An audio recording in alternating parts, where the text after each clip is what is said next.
Música, diplomacia y guerra fría. Y me toca a mí nada más introducir, darle la veña a las personas que van a hablar, porque tenéis todas las biografías en el programa. Roberto Sierra Cornell. No, Cornell University. Como estaba te bauticé. Segundo apellido. Segundo apellido. Bueno, de tía, si quieres, porque de madre no es, ¿verdad? Bueno, pues Casals desde las gradas es un placer. Adelante. El placer es mío y gracias mil de nuevo al Instituto y a Pedro por organizar este interesante evento.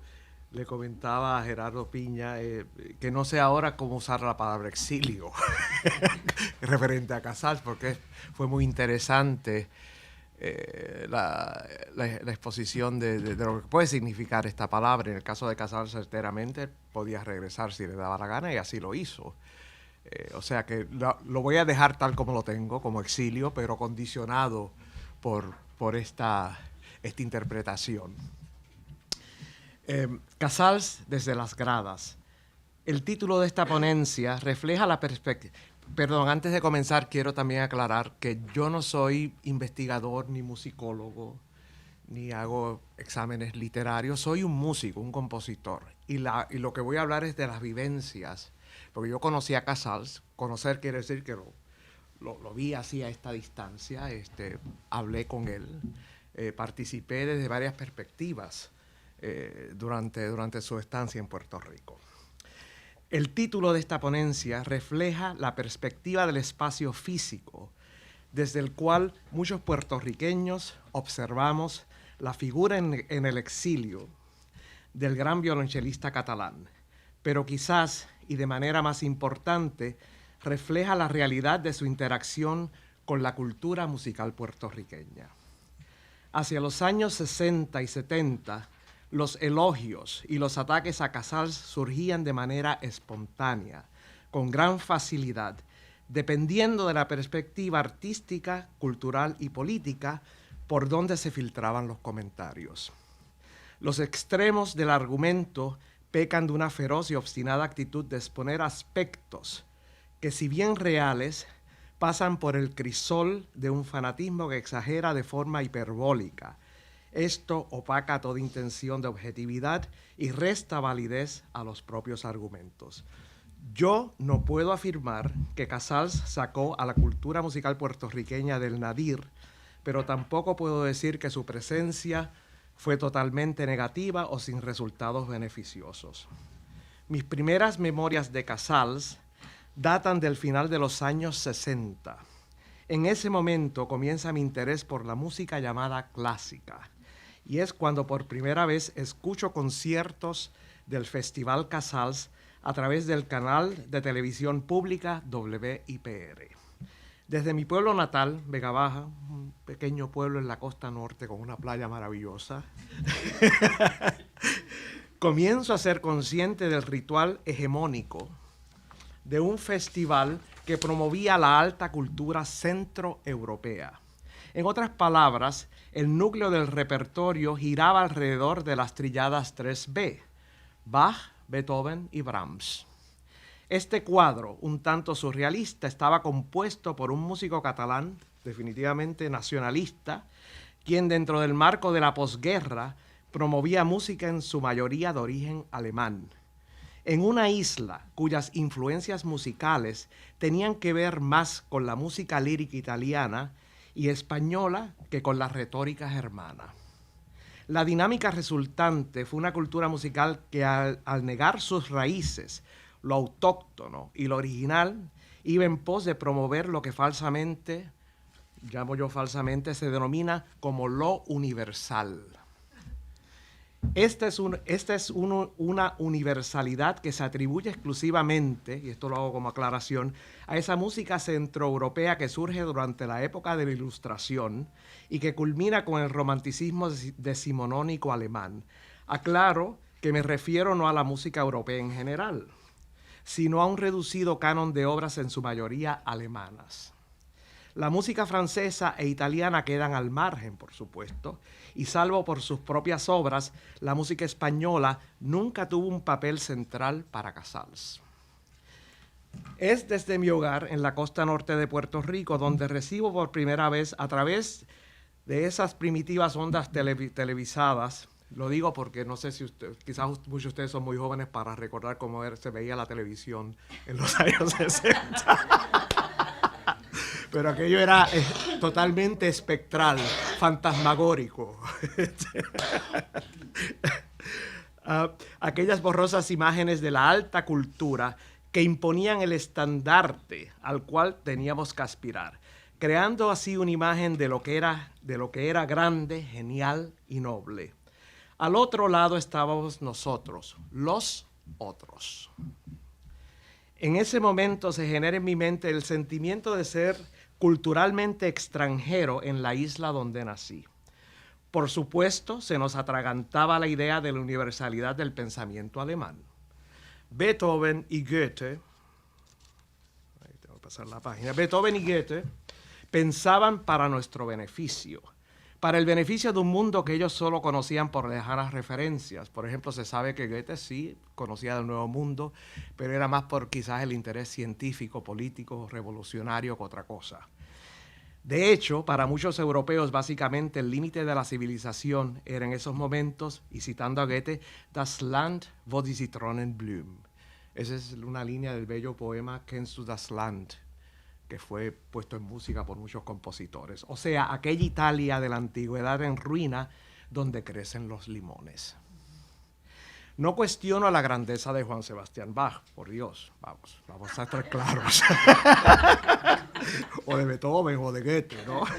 Ni la maestría de Casals en su violonchelo, eso es incuestionable. Sus interpretaciones de las suites de Bach son legendarias y ocupan un lugar incuestionable en el canon interpretativo de las grandes grabaciones de comienzos del siglo XX. La experiencia de ver y escuchar estos conciertos fue de gran impacto durante aquellos años importantes de formación en términos de mi educación musical.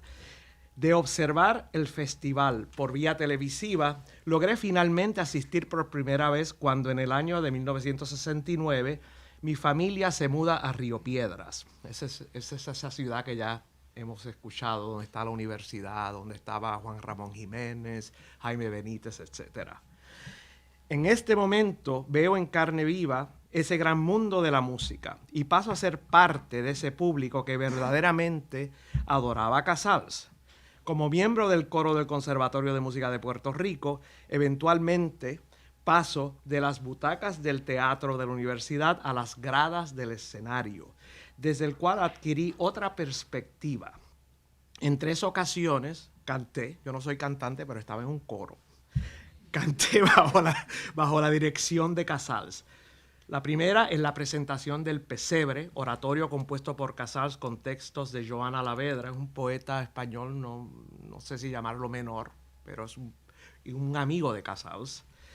En el Hymn to the United Nations, con textos de W.H. Auden, y en la presentación de la Sinfonía número 9 de Beethoven. Como joven estudiante puertorriqueño sentí ese aire distinto que se respira cuando se viaja al extranjero de vacaciones. Sin dudas, el modelo del festival emulaba la actitud de los fosilizados festivales europeos de la posguerra. Estando en Río Piedras, por un par de horas me transportaba culturalmente a un mundo europeo que más tenía que ver con la actitud de conservación de un museo que con un evento de una cultura viva y contemporánea. Este fue el modelo del festival, por ejemplo, de Salzburgo, el cual rechazaba toda intención de moverse más allá de la anquilosada estética decimonónica de Karajan, o sea, Herbert von Karajan, su director artístico, otro gran director, incuestionable. No era secreto alguno el rechazo de Casals hacia la música del siglo XX, a excepción de un puñado de obras, que por cierto incluían las de él, y que...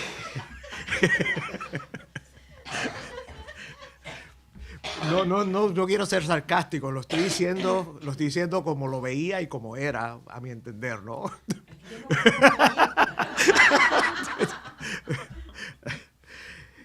y que su gusto musical respondía a la estética de finales del siglo XIX. Por un lado, respirábamos esos aires de un mundo lejano al cual no pertenecíamos y a la misma vez resultaba inspirador escuchar los grandes músicos que desfilaban por el escenario riopedrense. Mientras se nos traían las muestras culturales en los veranos y entendíamos que estos imports representaban el nivel al cual teníamos que aspirar, por otra parte, y de manera tácita, se entendía que nuestra participación en el evento era inferior y totalmente secundaria.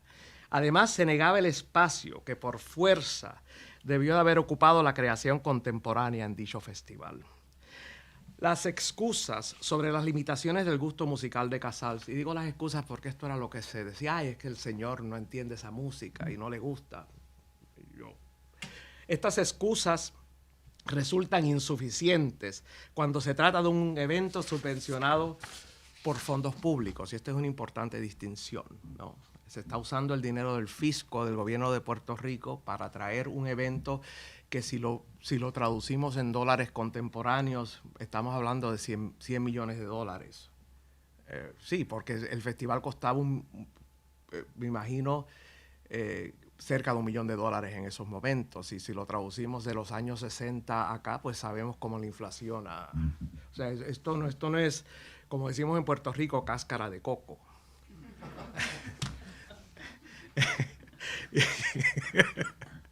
Igualmente, resulta cuestionable el papel secundario que ocuparon los músicos puertorriqueños en el evento. El concepto de ser gran músico no llegó a nuestras orillas con Casals.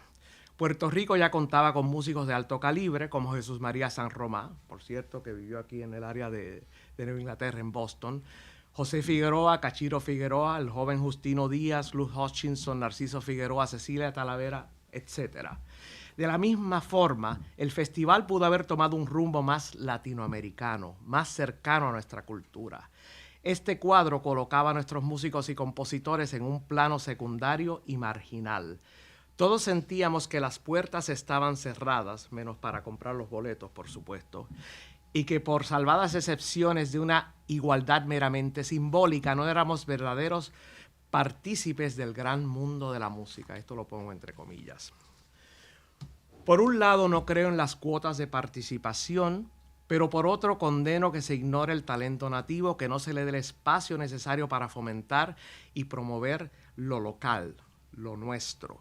Tampoco debemos ignorar el valor simbólico que tiene para la autoestima de cualquier pueblo ver a los suyos en el gran escenario.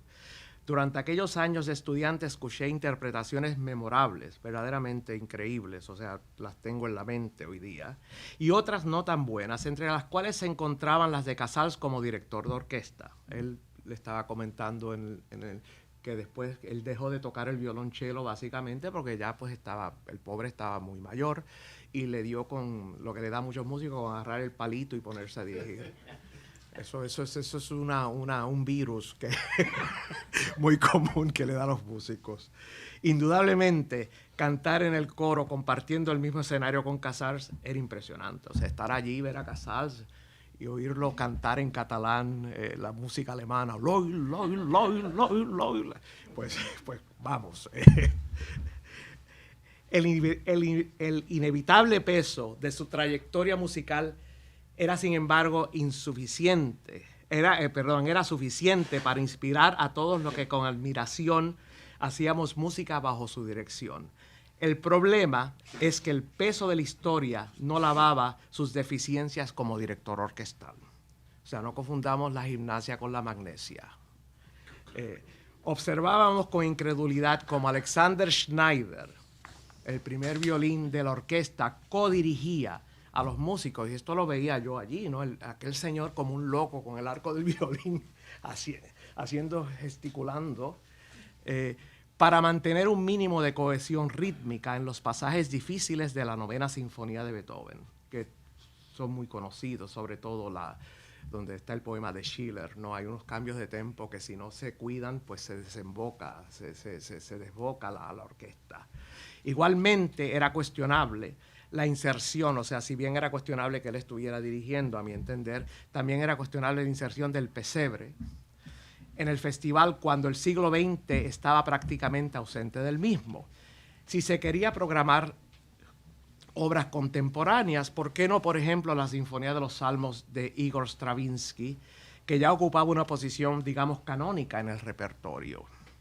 Y finalmente, ¿dónde estaba nuestra música? O sea, ¿dónde estaban nuestros compositores? ¿Dónde estaba ese espacio que por fuerza, y repito, ser un festival auspiciado por el fisco del gobierno de Puerto Rico, tenía que tener la creación puertorriqueña en ese festival?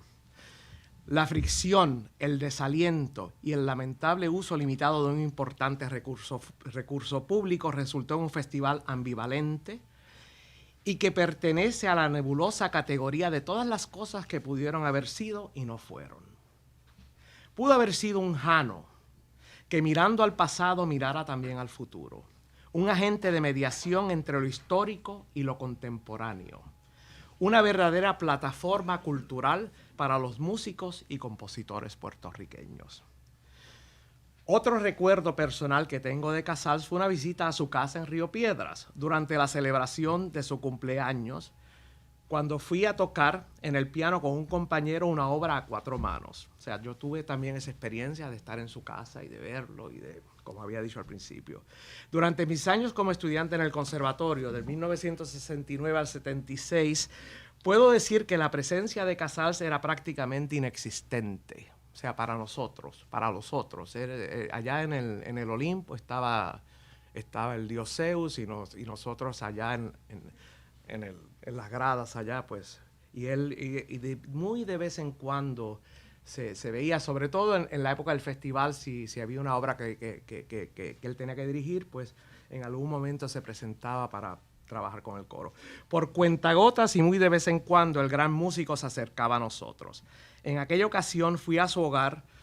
La obra que ejecuté en el piano fue Mamé Roa, o sea, Mamá la Oca, de Maurice Ravel. San Román, que es un gran pianista puertorriqueño, había quedado complacido con nuestra interpretación y decidió que estábamos listos para una audiencia papal, porque así se sentía. Recuerdo a Casals sentado fumando su pipa. Esa es una imagen que perenne, ¿no? Y mumbling, como decimos en buen español. Fumando su pipa pasivamente y diciendo algo trivial y totalmente inmemorable cuando terminamos la ejecución de la obra, la cual, por ser del siglo XX y francesa, quizás le interesaba poco, a lo mejor detestó la manera como la tocamos también, uno no sabe, ¿verdad? Lo que no recuerdo es al maestro mentor, interesado en la juventud musical del país, que adoptó como patria, y ahora algo así lo tengo que hacer en el exilio. Mi percepción era una de ausencia, de falta de interés. Si había interés, quizás este fue producto de la nostalgia por la imagen materna. La mamá de Casals nació en Puerto Rico, creo que en Mayagüez, de descendencia catalana pero puertorriqueña, pero que no se extendía a un compromiso con nuestros músicos. El compromiso era con su arte y con este mal formado concepto de lo que se entiende como la música universal.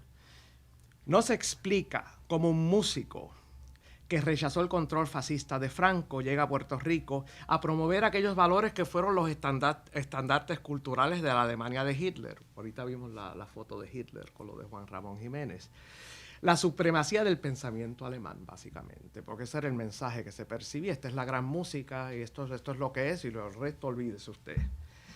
La aducida universalidad de esta música permitía, en una manera interesante, ¿verdad?, su uso por ideologías totalmente opuestas y cimentaron las bases de las actitudes culturales neocolonialistas que todavía observamos en países de este hemisferio, incluyendo Estados Unidos. Yo cuestiono esta universalidad.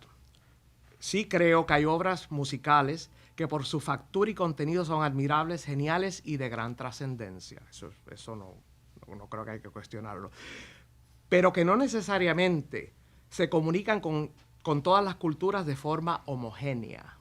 Nunca olvido cuando en Londres, donde estudiaba composición en el Royal College of Music, le comenté a un amigo estudiante de la India que pensaba ir a un concierto donde se tocaba una sinfonía de Beethoven quien respondió que no le interesaba el evento para nada. Me lo dijo así, no, a mí eso no me interesa. Y yo así con mi cerebro hegemónico y así occidentalista, le pregunto sobre su falta de interés. Y me dice muy seriamente y de manera clara que ese tipo de música le parecía vacía, sin contenido. Oh, Beethoven vacío y sin contenido. Este momento revelador sirvió para despertar del sueño universal y darme cuenta de lo peligrosa que puede resultar esta visión, o sea, esa visión de esa música universal o de esa cultura universal que se le tiene que atragantar a todo el resto de la humanidad. Bajo este estandarte quedamos como epígonos, relegados a participar como consumidores y espectadores. Nos convertimos en los comisarios artísticos de un museo musical repleto de obras creadas por otros y que no necesariamente tienen relación directa con nuestra cultura, sentimientos y aspiraciones. En la lista de lo que pudo haber sido está un festival donde nosotros hubiésemos estado en los primeros asientos y no en las gradas. La creación del Conservatorio de Música indiscutiblemente fue de gran impacto al constituirse como centro musical de la vida musical puertorriqueña. Y sí afirmo que la presencia de Casals aceleró la inevitable creación de nuestro conservatorio. Yo soy producto de ese conservatorio, de maestros puertorriqueños, muchos de los cuales estaban en la práctica docente y ejercían la profesión de músico antes de llegar Casals. Claro está que su presencia fue agente catalítico para convencer a los políticos y lograr la creación de una institución que permitió aglutinar esas fuerzas. Sin embargo, ¿no hubiese sido maravilloso que Casals hubiese usado sus influencias para atraer grandes músicos en una capacidad pedagógica? Igualmente, solo podemos especular de lo maravilloso que hubiese sido para los compositores puertorriqueños de aquel momento haber escuchado sus obras estrenadas en un festival de gran prestigio. Por experiencia propia sé que este estímulo, aliento y apoyo es absolutamente necesario para la vida creativa. Mi primera comisión como compositor importante, y ya hace muchos años, fue del mismo festival de mediados de los años 80, el cual, muerto Casals, cedía a las presiones inevitables de la Vox Populi. Reconocía el gran déficit cultural y había cambiado el rumbo hacia uno de inclusión y apertura. De manera irónica, el festival que bajo la égida de Casals negaba el presente me proporcionó la oportunidad de escribir una obra que me abrió paso como compositor en el plano internacional. Es innegable que la presencia de Casals eventualmente tuvo ramificaciones positivas para muchos músicos puertorriqueños, a pesar de que fue solo después de su muerte cuando se puso en marcha una estructura que fue menos un festival de Casals, y lo digo a propósito de Casals, y más un festival de Puerto Rico. Según desaparecía el espectro de Casals, se fueron abriendo las puertas tanto del festival como de la Orquesta Sinfónica para dar paso al quehacer artístico y a la creación nativa, convirtiendo a ambas instituciones en ese Jano que mira al pasado pero que también dirige la mirada al futuro. Muchas veces cuestiono la necesidad de seguir aferrándonos al nombre de Casals como salvoconducto hacia esa malentendida universalidad. También me parece incongruente la imagen del nacionalista catalán hablando en lengua teutónica con su violonchelo e imponiendo el uso de la lengua musical, de esa lengua musical en una isla que poco tuvo que ver con esas tradiciones. Pensemos también las vicisitudes y sufrimientos de los vascos, gallegos, etcétera, con la imposición del castellano bajo Franco, como la oficialidad del lenguaje. Sin embargo, Casals reconoce este dilema, y eso es muy interesante y contradictorio, pero interesante. Casals reconoce este dilema cuando escribe su magnum opus El Pesebre, utilizando no la lengua general de España, sino el catalán, y llenando el mismo con folclorismos como la sardana, es una cuestión catalana, aquellos de ustedes que conocen la música catalana, lo cual trae la obra al ámbito de lo íntimo, ignorando conceptos de falsa universalidad. Por esto aplaudo a Casals, el compositor, y afirmo que la trascendencia se logra solo desde nuestro locus interno.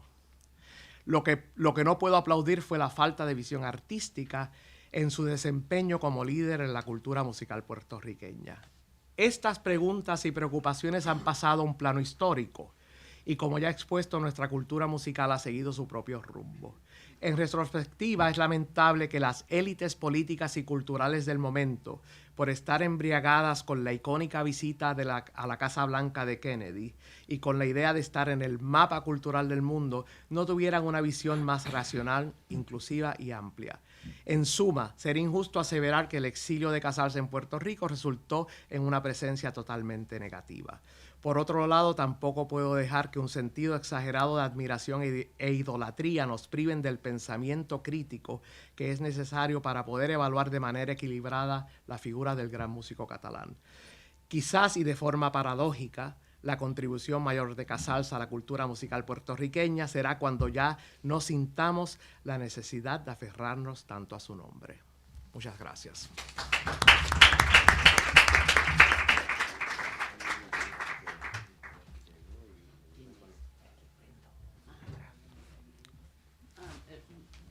Cumpliendo con las órdenes de Pedro, bienvenida a Mary Grindle, directora de el David Rockefeller Center for Latin American Studies, que llegó tarde, pero llegó. Lo importante es que estés aquí. Bienvenida. Y ahora, después de este excelente comienzo, vamos a seguir con Silvia Lazo, de la Universidad de Montana, que nos va a hablar de Music for Progress, Pablo Casals' Alliance with the American Cultural Development Plan for Puerto Rico and beyond. Thank you. Good morning and welcome here today. Thank you, Pedro, and to the Instituto Cervantes for this invitation. It's an honor to be here today and being between these two gentlemen. I have studied Pablo Casals for about 5 years. He was the subject of my PhD dissertation in music, and I think some of the things that you are hearing also have to do with some trends in music history. In my field, especially because I study music history, that it used to be very centered, you know, in European culture, especially the music of Germany. So after, of course, World War II, a lot of things came to be questioned. And so what you're hearing is some of the repercussions of this post-war situation, especially the infusion of a lot of insights from ethnomusicology. Because as I was telling Roberta Sierra, in times past, if I had to write about a Puerto Rican composer like him, even though he's a classical composer, he would have been relegated to the field of ethnomusicology. He was not considered worthy of being part of official. Yeah. And nowadays this is changing. You know, a lot of things have been relativized, and those fields are actually sort of younger scholars like myself are actually trying to merge those fields so you don't separate people in that manner. But you know, clearly our current scholarship is very critical of what has gone before, just because it's a proper corrective to the discipline, right? So, let's see. Oh, sorry. Yeah. Okay. I will start by mentioning that Pablo Casals was a notable Catalan cellist and conductor. He was also known for his music humanitarianism. In the early 1920s, he lived in Catalonia, where he founded his own orchestra and actively promoted music education and symphonic concerts among the Catalan workers through an organization called the Asociació Obrera de Concerts. Both these major endeavors ended near the end of the Spanish Civil War. At that time, Casals made the following pronouncement: "Now everything is ruined. My orchestra, the Workers' Concert Association, and the musical board. But if circumstances change and if my strength allows, I will restart this work with the same enthusiasm as in the first day." Casals went into self-exile in France, in Prades. The opportunity to recreate his visionary orchestra and musical institutions resurfaced in 1957 when he moved to Puerto Rico to marry his young bride, Martita. And he was sought by Governor Luis Muñoz Marin and U.S. administrators interested in the collaboration with a cultural development plan for Puerto Rico.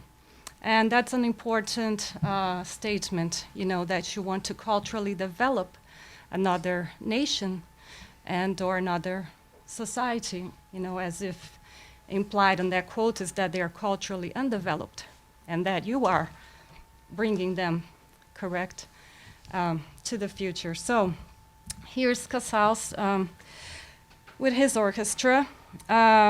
As such, my paper discusses Operación Serenidad, which was the cultural development plan implemented in Puerto Rico during the Cold War. The main goal was the plan was to emancipate Puerto Ricans economically and politically while preserving local culture. In practice, I argue, it became a policy for U.S. neocolonialism on the island.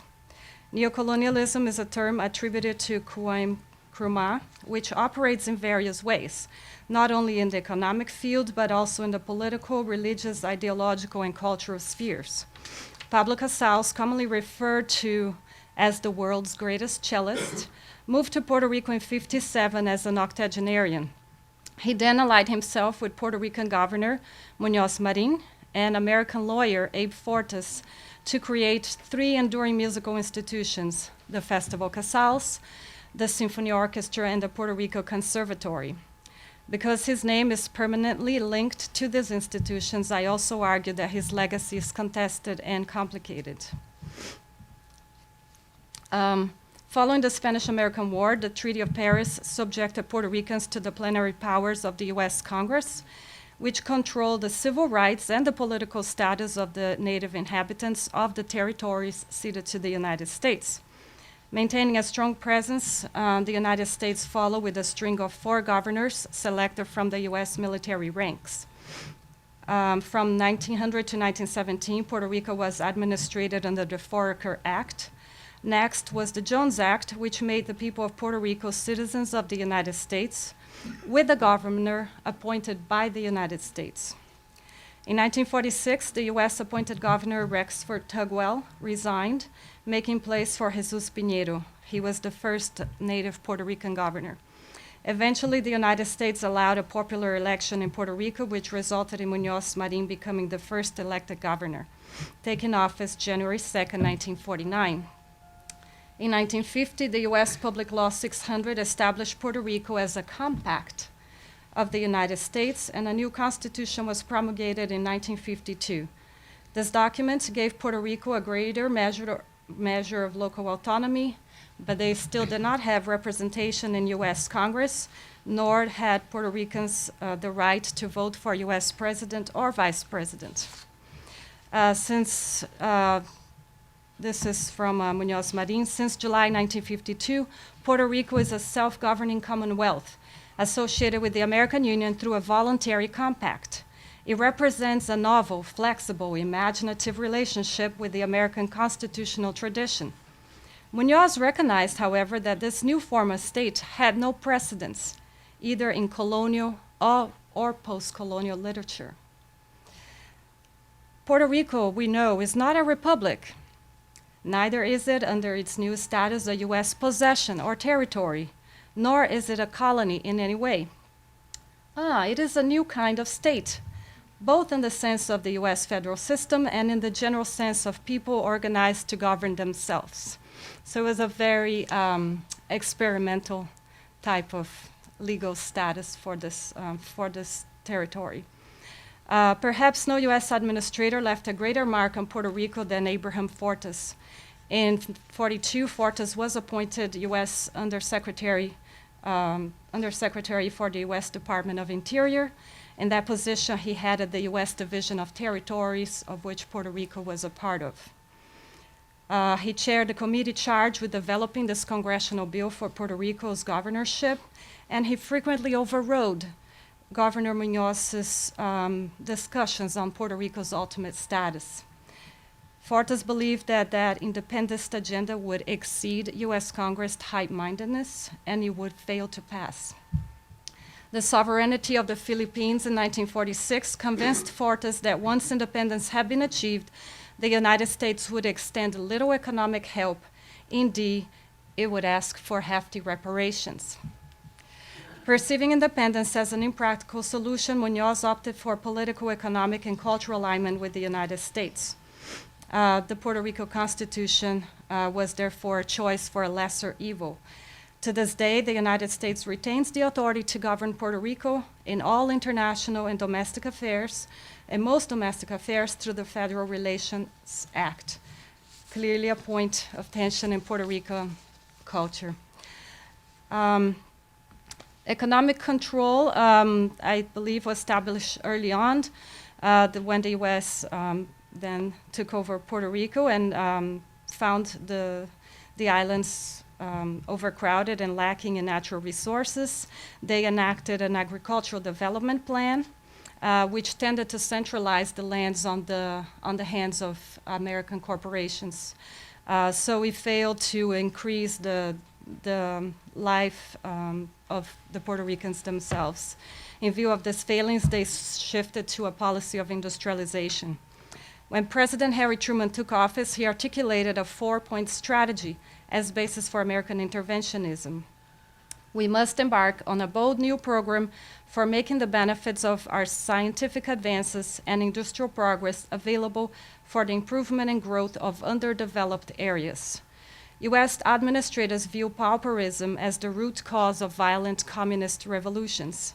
In Puerto Rico, the United States enacted Operation Bootstrap, a development plan subsequently repackaged under President Kennedy as Alliance for Progress, Alianza para el Progreso.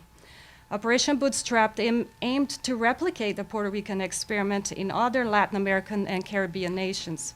So this wasn't something that was targeted just for Puerto Rico. They were supposed to be a model that was going to be applied to Caribbean and Latin American nations in general. Muñoz fell in line with U.S. administrative philosophies, and in 1956, his speech advocated for a merge of Latinidad and American ingenuity to induce a form of humanized capitalism. He says, "It is in this connection that the Puerto Rican experience can be clarifying, for it demonstrates a joint political creativeness of the U.S. and people of Latin American origin. In the economic, social, and cultural field, it reveals the U.S. as its undogmatic best, the helping hand, guided by the undoctrinaire spirit, so forgetful of its bigness that it fully reveals its greatness." Muñoz set out to reorganize Puerto Rican public agencies, founding the Economic Development Administration, the EDA, which enticed American corporations to relocate to the island by extending 10-year tax exemption and improvements on the infrastructure. Teodoro Moscoso, another Catalan, was the head of the EDA in Puerto Rico. He said, "Let us encourage government and private initiative to share in good partnership with the view of distributed justice for all. And let us not be doctrinaire about it. Let us not be doctrinaire either about socialism or capitalism, but only as to freedom and human dignity." From the perspective of American international policy, Operation Bootstrap was viewed by many as a global model for developmentalism. It is not that the citizenship is US, period, and the culture is Latin American, period. It is more than just the addition of these two concepts. It is an emerging new manner in the Americas, an example, perhaps a still dimly realized preview of what a grand hemispheric union might look like to our children. Operation Bootstrap was an industrial plan, and an industrial and cultural plan intended to use Puerto Rico as a model civilization, advertised as placing technology at the service of the people instead of the other way around. In such a way, it intended to disarm communist propaganda in Latin American and Caribbean nations by alluring them to industrial progress. The cultural control that I speak of starts with this Operation Bootstrap. It was intended to lift Puerto Rican peasants, as they were considered, otherwise known as Jibaros, from their undeveloped state. literally by picking themselves up by their own bootstraps. That's the name, Operation Bootstrap. Yet paradoxically, through American political, economic, and cultural intervention. While some cultural shaping was inevitable, Muñoz believed that it should not come at the expense of Puerto Rican values. So then he crafted Operation Serenity, Operación Serenidad.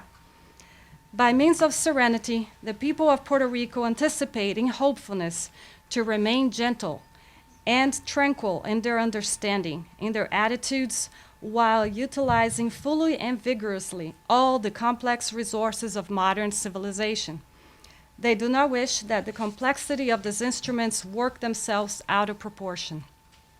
In Muñoz's view, Operación Serenidad had to be vigorously pursued in order to conserve and develop the island's cultural identity. Although the stage appeared to be set for the preservation and promotion of Puerto Rican culture, Casals undermined these efforts. The Festival Casals, Inc., as I show here, was under the Economic Development Administration, and it was housed in New York. The Festival Casals, Inc. was a subsidiary of the EDA. It promoted the Commonwealth of Puerto Rican among American tourists and industrialists.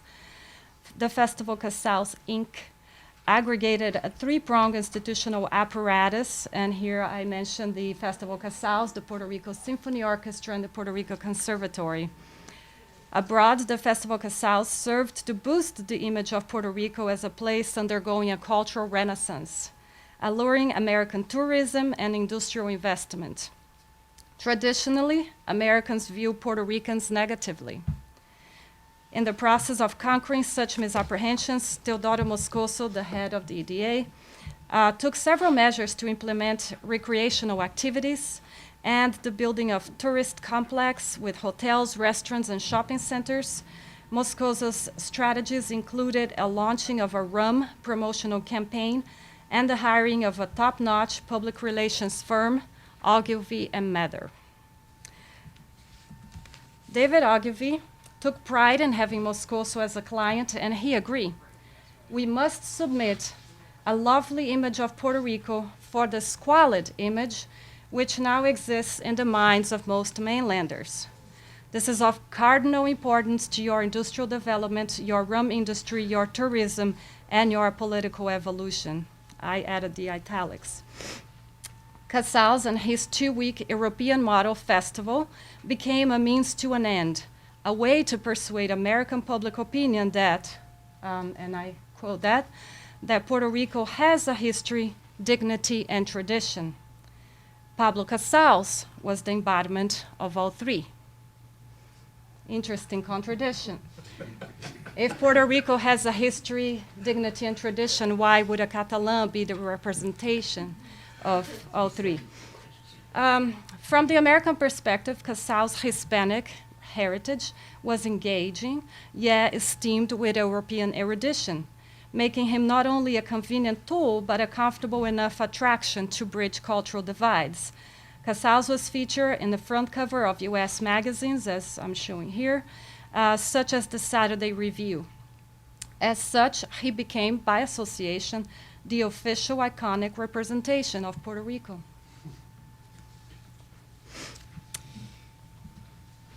Casals, who earlier shared with Muñoz the view that Puerto Rico had been exploited by the United States, became a tool, I argue, for American neocolonialism. Casals acted as musical director of the festival along with a longtime friend, Alexander Schneider. His values at the time, so again, he's an heir, right, of this classical music tradition that stems from Europe. His values circumscribe the repertoire and interpretation of the works representing his musical institutions.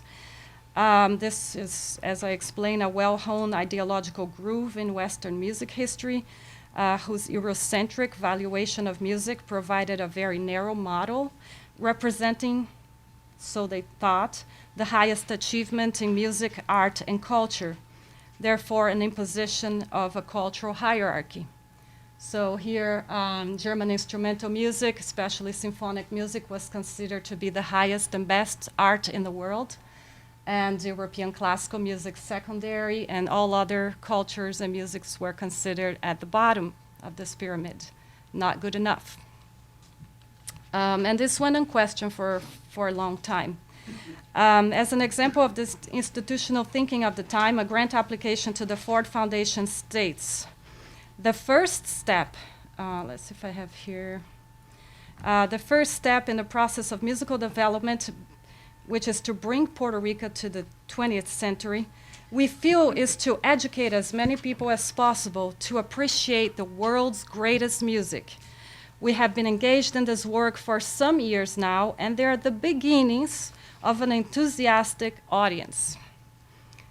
To build an institution of the first order, Casals demanded the greatest, here's the quote, the greatest works ever composed by the towering composers of the past, universally recognized and accepted as consecrated masters of their period.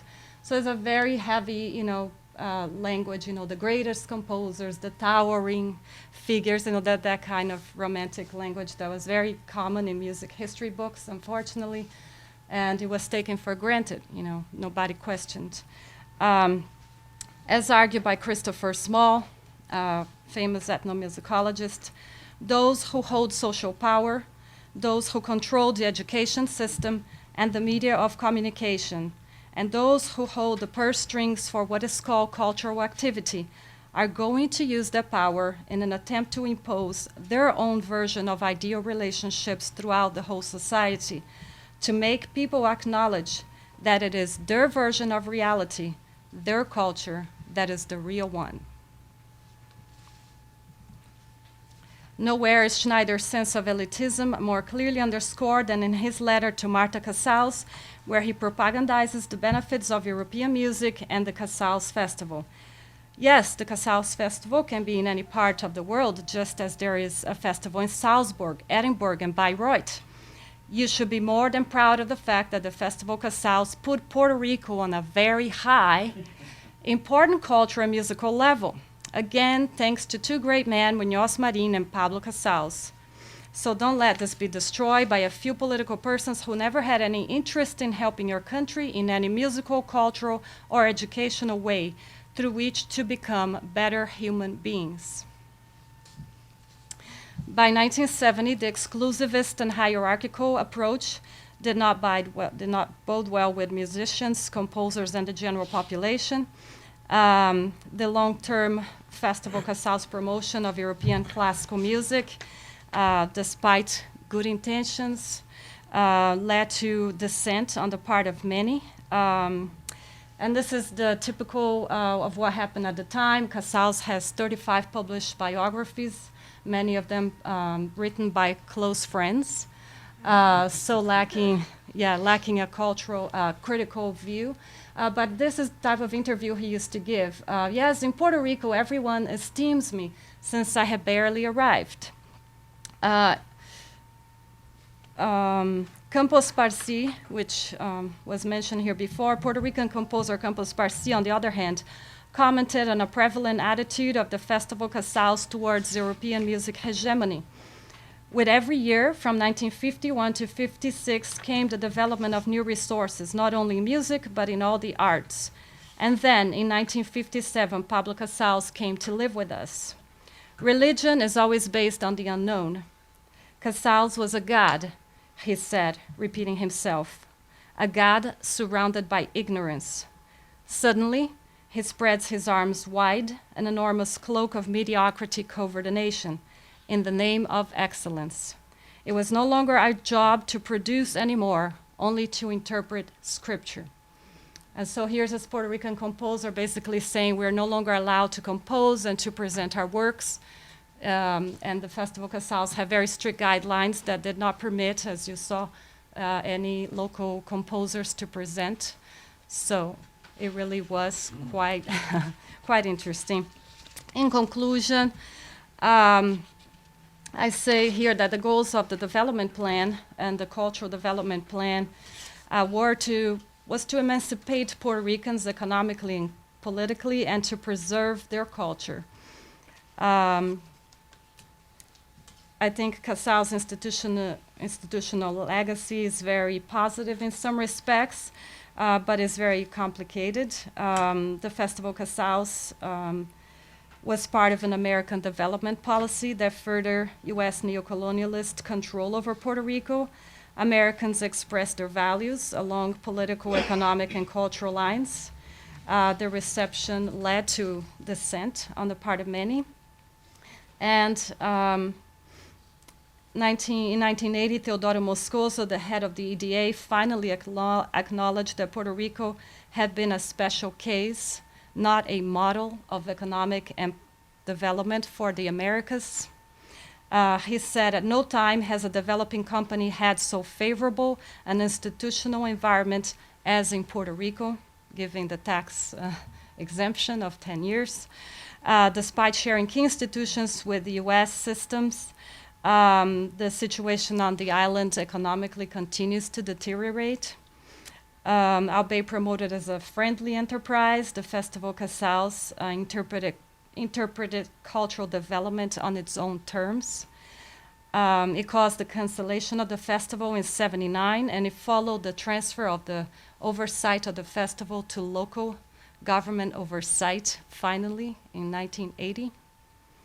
And they still have these institutions there. The conservatory and the Festival Casals is still going on.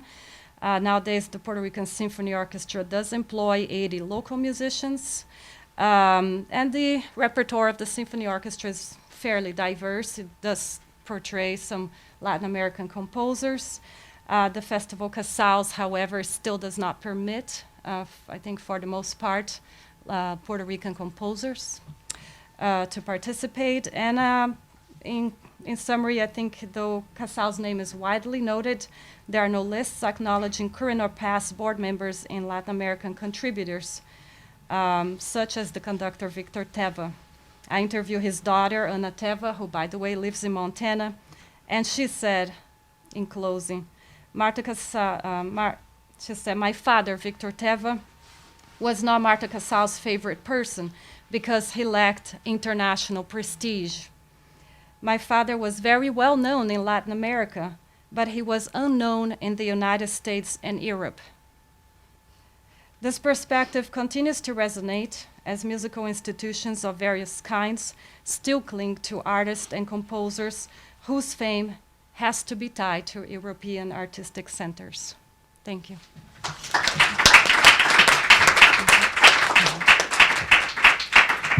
Excellent food for thought. Complexity. The last speaker is Pedro Reina Perez, who has worked very hard to put this conference together, and I'm sure we will thank him profusely at the end of the session.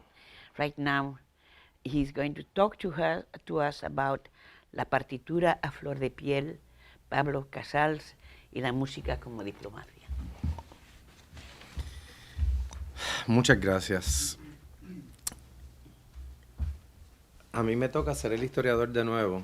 En la primera mesa, para las personas que están aquí, yo comentaba que fundamentalmente para entender un cable tensor en la cultura puertorriqueña a lo largo del siglo XX es pensar que durante la primera mitad del siglo se nos trataba de educar en inglés y se nos hablaba de las instituciones estadounidenses, y en la segunda mitad hubo una explosión de todo lo contrario, de un afán de educar para el mundo, como decía, de la Universidad de Puerto Rico y su proyecto occidentalista, y de un proyecto, digamos, más local puertorriqueñista que animaban distintas instituciones. Entonces, en la presentación que voy a leer hoy hay unas coincidencias tremendas con lo que comentaba el maestro Sierra y lo que comentaba la doctora Lazo.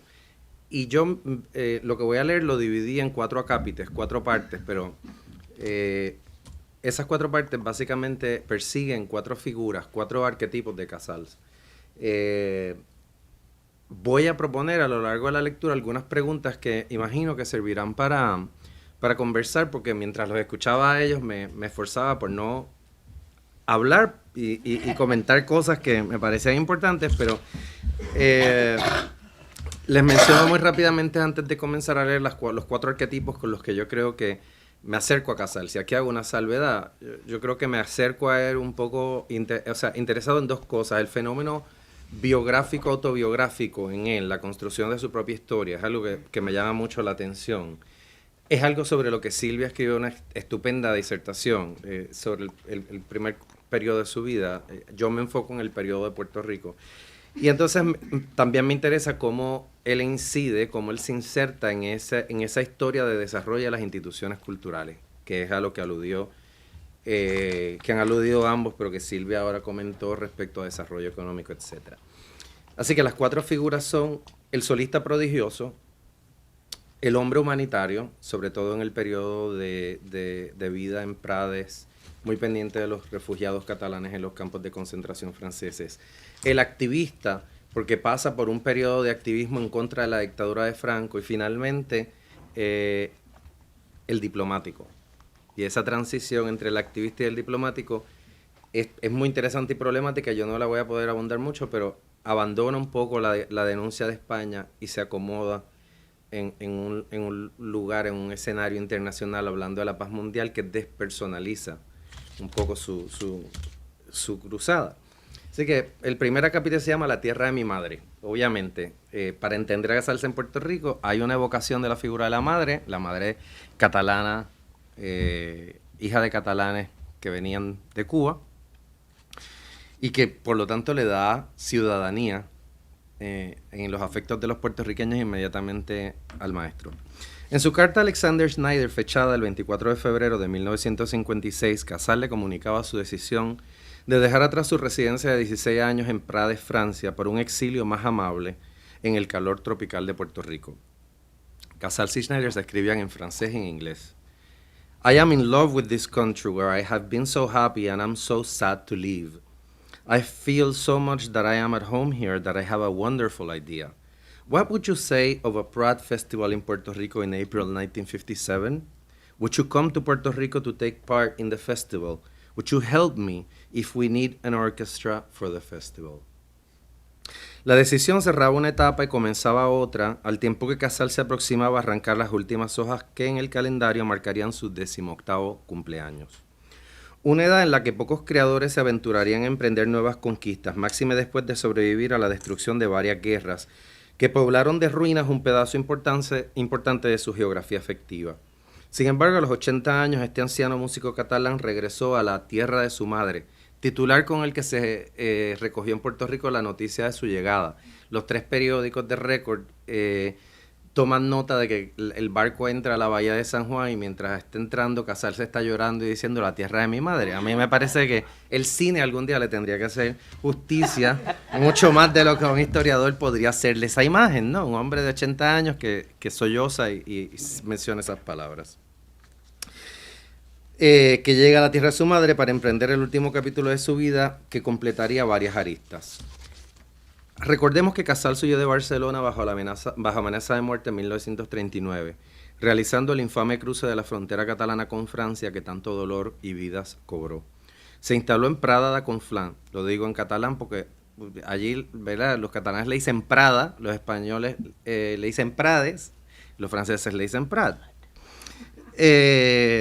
Así que dependiendo como usted lo dice, pues se ubica ideológicamente, ¿verdad? Usted, si en Barcelona dice Prada, pues no es lo mismo que decir Prades. En el Rosellón francés, de donde observaba el monte Canigó, en los Pirineos orientales, a quien Jacinto Verdaguer, el príncipe de los poetas catalanes, cantó en plena Renacença por su significado para la identidad cultural de Cataluña. Tras fallidos intentos por embarcarse a América, Casals se aposentó en este pequeño pueblo, donde vivió el fin de la Guerra Civil Española y la Segunda Guerra Mundial, asumió como encomienda velar por los campamentos de compatriotas suyos, apostados a lo largo del litoral francés. De nuevo, el arquetipo del humanitario. En 1945 regresó paulatinamente a los escenarios, pero al constatar que los aliados no desmontarían al gobierno dictatorial de Franco, declaró que silenciaría su violonchelo en protesta y que no tocaría en ningún país que reconociera la restante dictadura fascista. Fue en 1950 cuando, tras varios años de lecciones privadas a estudiantes referidos por amigos y discípulos, fue que Casals se dispuso a tocar por primera vez en público. Debo decir, aunque voy a hablar de él en un momento, que de aquí es que proviene la relación con Schneider. Schneider llega a Francia recomendado por su maestro de violín para estudiar con Casals, porque se entendía que Casals era el músico viviente que mejor entendía Bach. Así que la encomienda es, tú quieres tocar las suites para violín, tienes que ir a estudiar con un gran especialista en Bach. Entonces, fue en la iglesia de San Pedro, en el corazón de Prades, donde se conmemoró el bicentenario de la muerte de Bach, con un programa encabezado por el maestro, considerado el exponente más importante de la música del genio del barroco. Casals rechazó todas las ofertas para tocar en Estados Unidos. Solo cuando le propusieron que la orquesta viniera hasta él fue que aceptó tocar, pero solo porque se trataba de su mayor inspiración musical. Llegado en 1955, luego de 5 ediciones de lo que ya se había convertido en el Festival Casals de Prades, una empresa cada vez más compleja, las circunstancias obligaron a tomar decisiones fundamentales. Fallecida su tercera esposa y enfrentado con el impacto de la vejez y la soledad, don Pablo contemplaba con tristeza el ocaso de su vida. Solo la presencia de una joven alumna venida desde San Juan pudo romper el espeso manto de la depresión, animándolo a aceptar la invitación que en 1952 le hiciera el rector de la Universidad de Puerto Rico, Jaime Benítez, de quien escuchamos esta mañana, para que se mudara a la isla. De nuevo, es la universidad que le dice a Casals, venga y ponga sus condiciones, instálese entre nosotros y viva. Nosotros nos conformamos con mirarlo. O sea, esa era la correspondencia. Venga, todo el tiempo que usted quiera, quédese aquí, no tiene ninguna obligación. No había querido acoger estos acercamientos ni siquiera cuando se los hicieron sus primas y parientes que alentaban a visitarlos en la Isla del Encanto, aduciendo como excusa la duración del viaje y su condición física.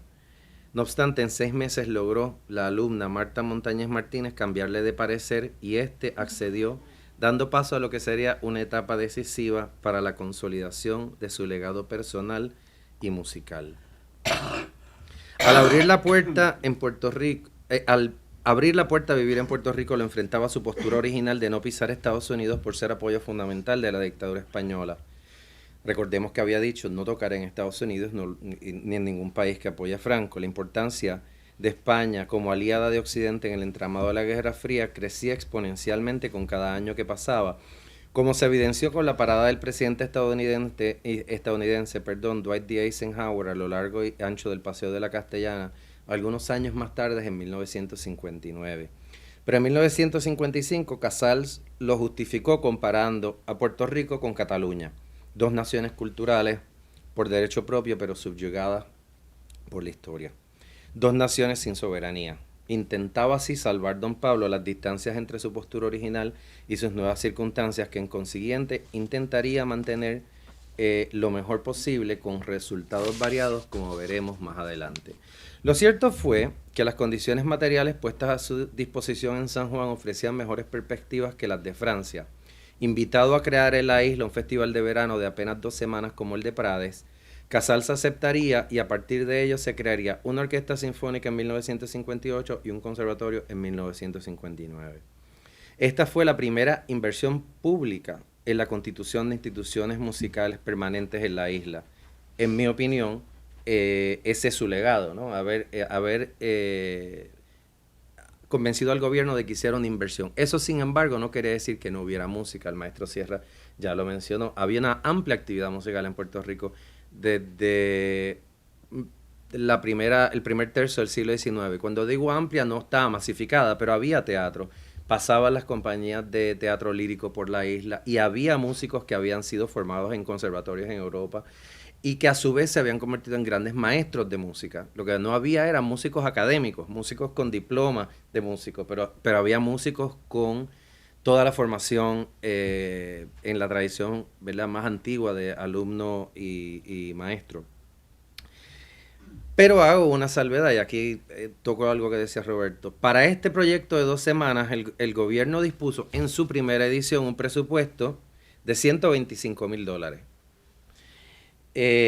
Mientras que para el Instituto de Cultura Puertorriqueña, creado ese mismo año, disponía 35. $35,000 era el presupuesto operacional de una corporación pública 12 meses el festival tenía $125,000 para funcionar a lo largo del año, pero para una actividad que solamente duraba 2 semanas. Obviamente, esto fue siempre una tensión muy grande. Y estas fueron condiciones de vida diferentes a las de Francia. Casals empezó a tocar en el festival en Francia y antes de eso, pues seguía viviendo en una casa muy modesta, está allí, todavía se puede visitar. No tenía condiciones materiales, el cello estaba hecho pedazos. Cuando empieza a tocar en el Festival de Francia, le mandaban el cello a Nueva York para que se lo arreglaran y apenas tenía un piano. Entonces, llega a San Juan y sus condiciones de vida cambian favorablemente. Nada de esto puede entenderse sin considerar el valor simbólico que tenía para el gobierno de Luis Muñoz Marín, enfrascado en un agresivo plan de industrialización para la isla, el que una figura de la estatura de Casals se hiciera de Puerto Rico su residencia permanente. Su presencia era rentable en varios sentidos, ninguno de ellos despreciable, como puede colegirse. Tampoco debe ignorarse que Estados Unidos se beneficiaba vicariamente de su presencia en la isla, toda vez que su Agencia Central de Inteligencia coordinaba desde 1947 iniciativas en varios frentes para responder con un agresivo programa cultural a la Unión Soviética y sus instituciones culturales admiradas en todo el mundo. Estados Unidos, desde la perspectiva de la propaganda soviética, era un desierto cultural. Y ante eso, habría que responder con una agenda sustantiva y en múltiples frentes. Y aquí comparto un dato que apenas descubrí la semana pasada.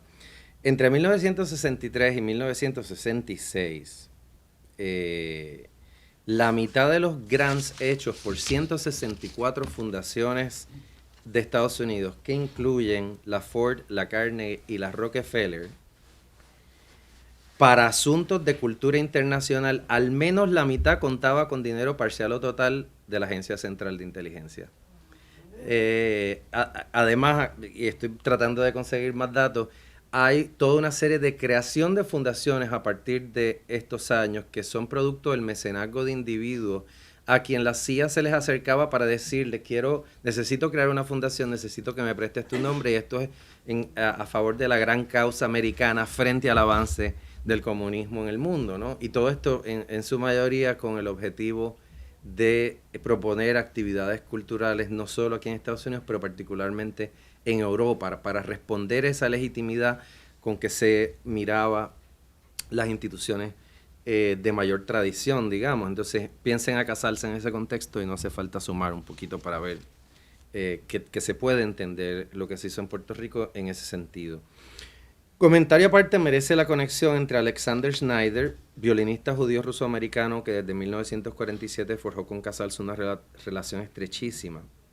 Fue su mano derecha en todos los proyectos que él acometió y fue el quien resolvió financiar el primer festival Casals de Prades con la venta de los derechos de grabación de los conciertos y fue el quien ayudó a dar forma a las iniciativas en Puerto Rico y en el extranjero. Nada en la vida de Casals durante este periodo puede entenderse sin la participación de este caballero, quien sirvió a su vez como enlace para que Casals conectara con otros sectores culturales y políticos en Estados Unidos. Hasta el día de su muerte, Schneider, como hombre de confianza de Casals, fue su hombre de confianza.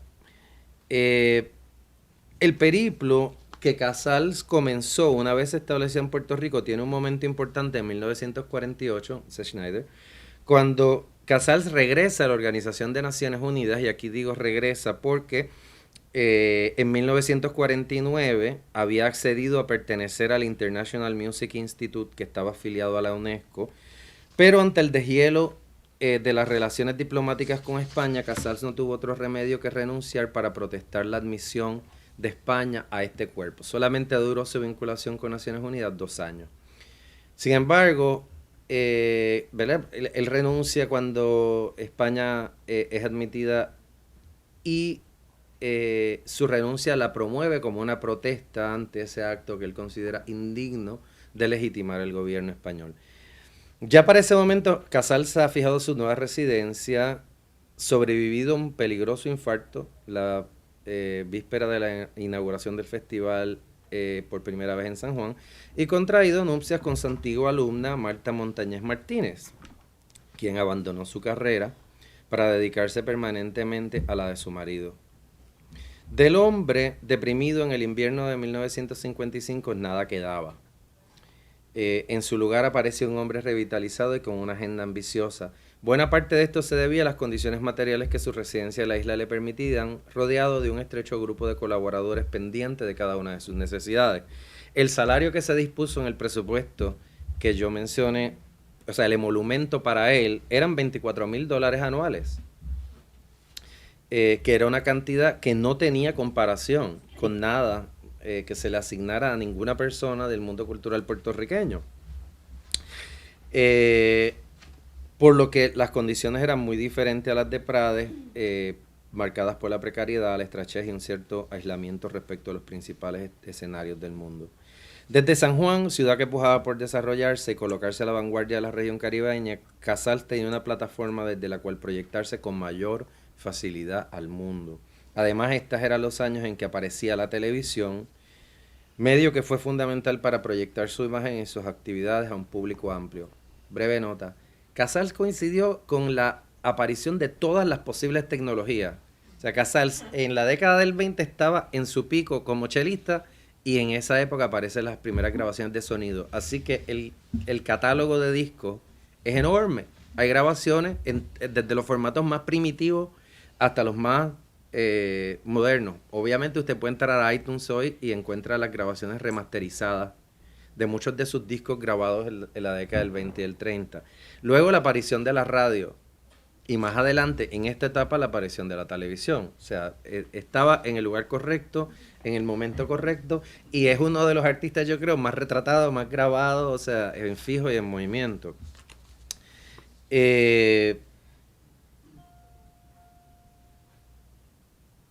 Muy bien. La primera visita a la ONU se concretó a instancias del secretario general Dag Hammarskjöld, y luego de que Casals se persuadiera de que la sede era un terreno internacional y no estadounidense. Voy a tocar en la ONU, es en Nueva York, pero lo que protegería su postura de no tocar en Estados Unidos. Contrasta todo esto, sin embargo, con un episodio, el que mencioné de 1947, en el que le cursaron una invitación para tocar a propósito del tercer aniversario de la Declaración de los Derechos del Hombre.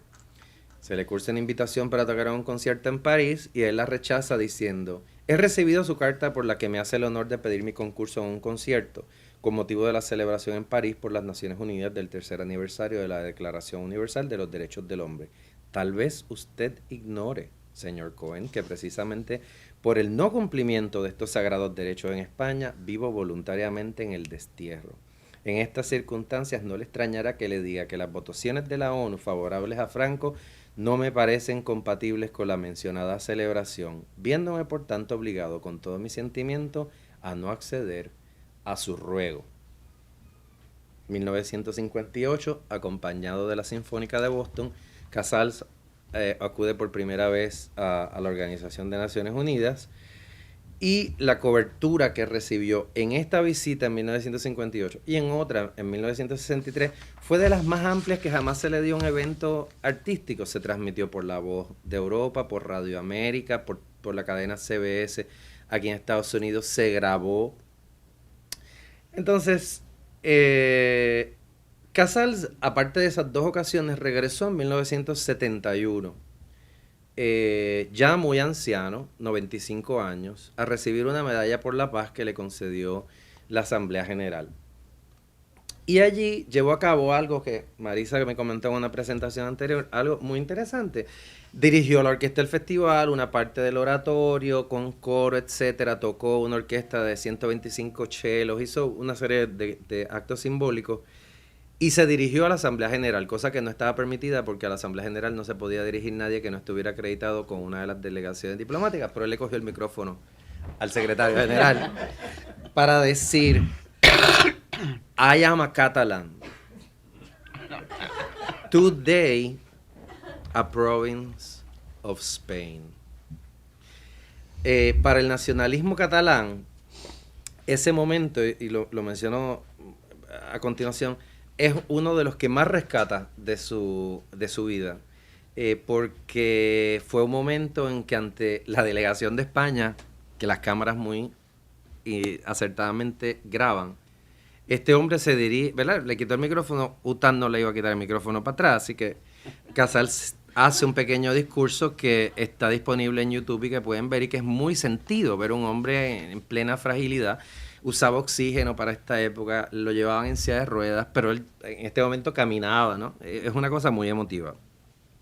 Así que se convirtió, estas 3 ocasiones, particularmente la del 71, se convirtieron en términos visuales en episodios muy cercanos a, o sea, y muy permanentes, muy grabados, no solo en la historia de su vida, sino en la de Cataluña.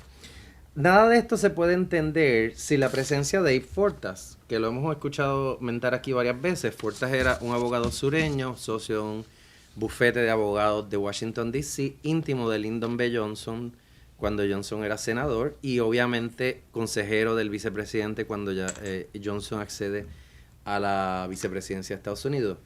La culminación de toda esa carrera fue su nombramiento a la Corte Suprema de Estados Unidos a finales de la década del 60, pero Fortas compartió unas cualidades con Schneider, por ejemplo. Ambos eran judíos.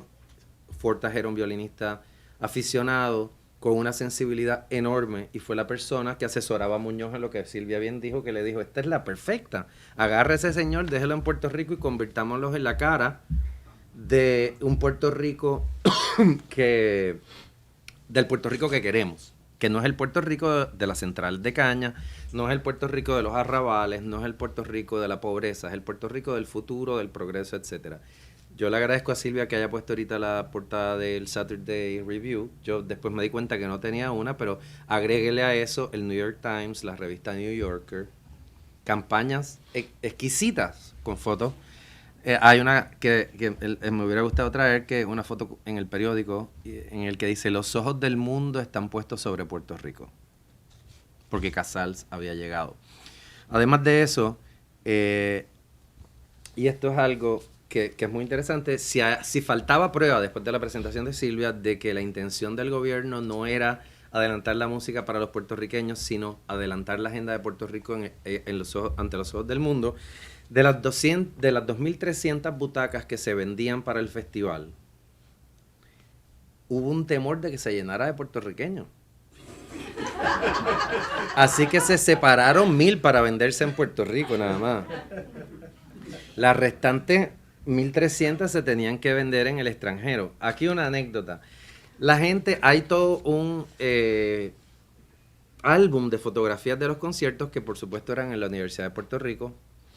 Y una de yo diría la más importante maestra de música viviente en Puerto Rico, que es doña Cecilia Talavera, que me imagino que fue maestra tuya de piano, debe tener como 95 años y enseñó hasta los 92. O sea, tenía estudio en el conservatorio, guiaba.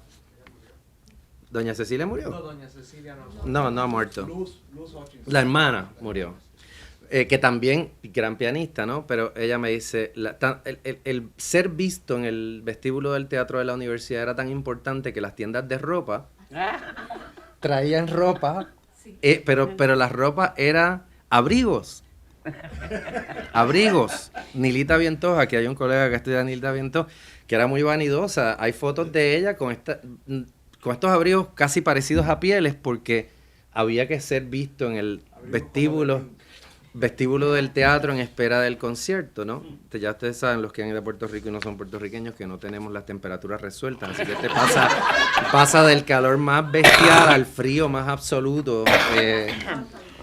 Exactamente. Entonces, el resto de las taquillas del festival se reservaban para turoperadores. La idea era poder vender a Puerto Rico como un destino turístico. Aquí menciono otra cosa muy rápidamente.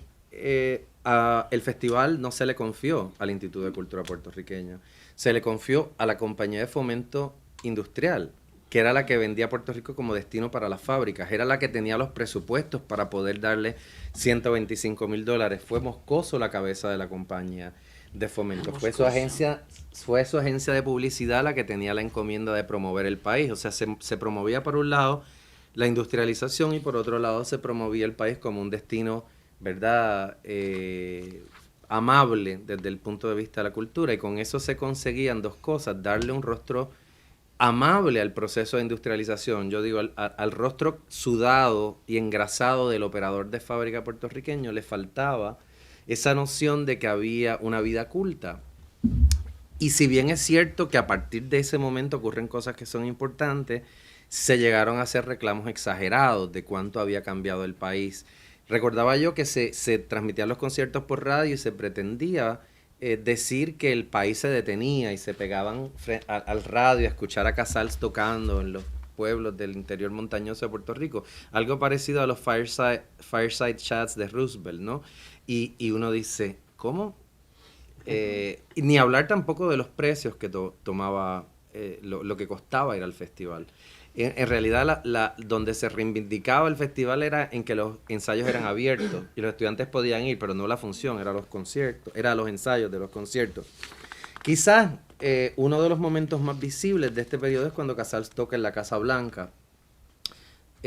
Obviamente Casals, de nuevo, aquí en un gesto de esos de no voy a tocar, no voy a pisar, no voy a hacer, finalmente en 1961 lo convencen de que vaya a tocar a la Casa Blanca, una cena en la que se honraba al gobernador Luis Muñoz Marín.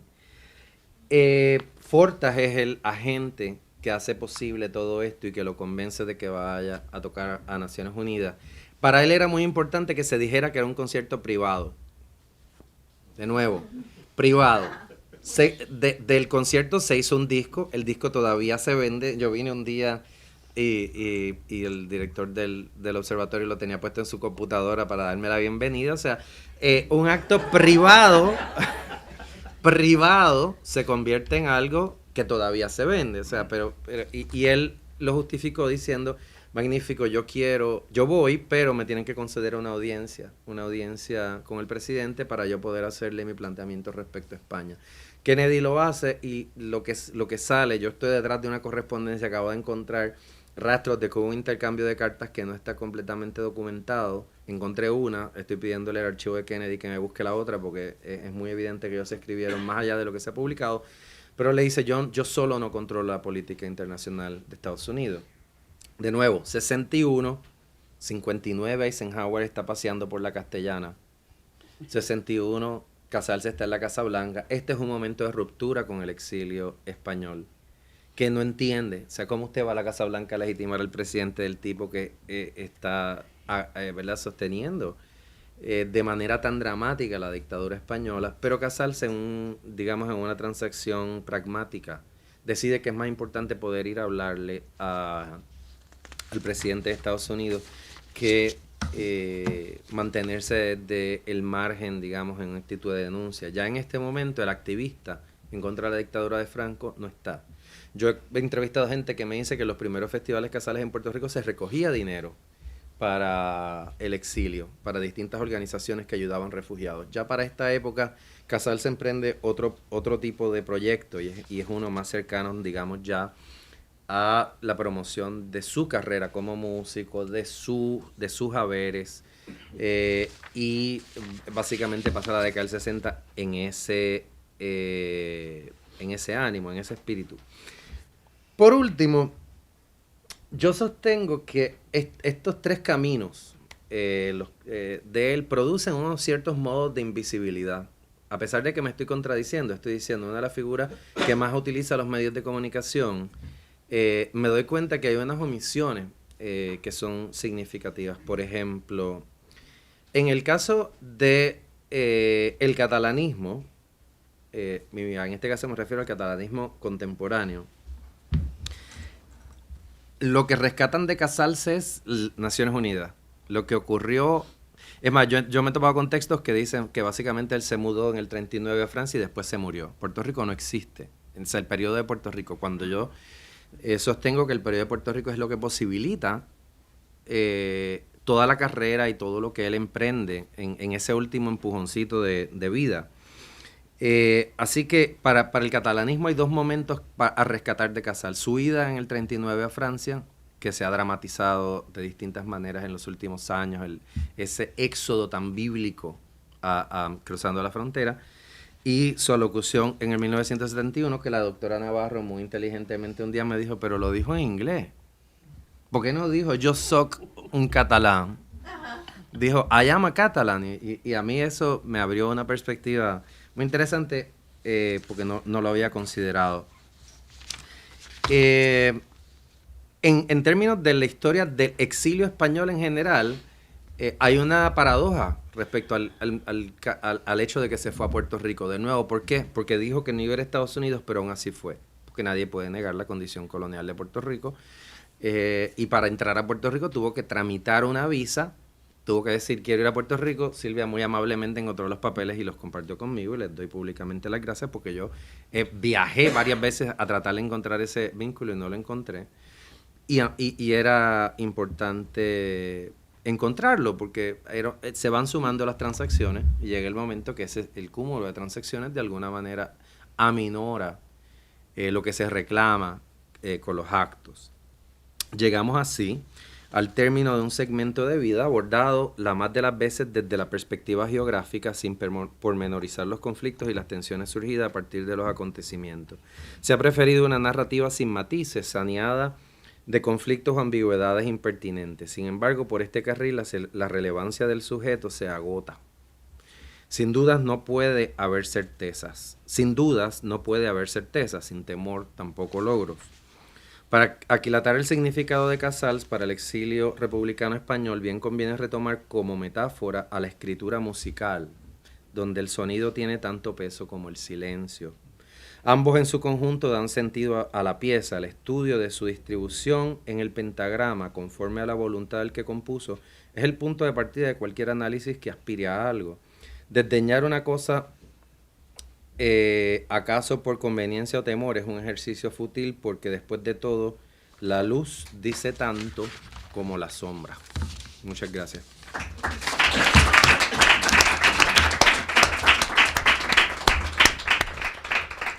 Bueno, ¿cuánto tiempo tenemos 10 para...? minutos. Pues con la generosidad tenéis 10 minutos para hablar o hacer comentarios o preguntas. A ver, hay una mano. Ana. Sí.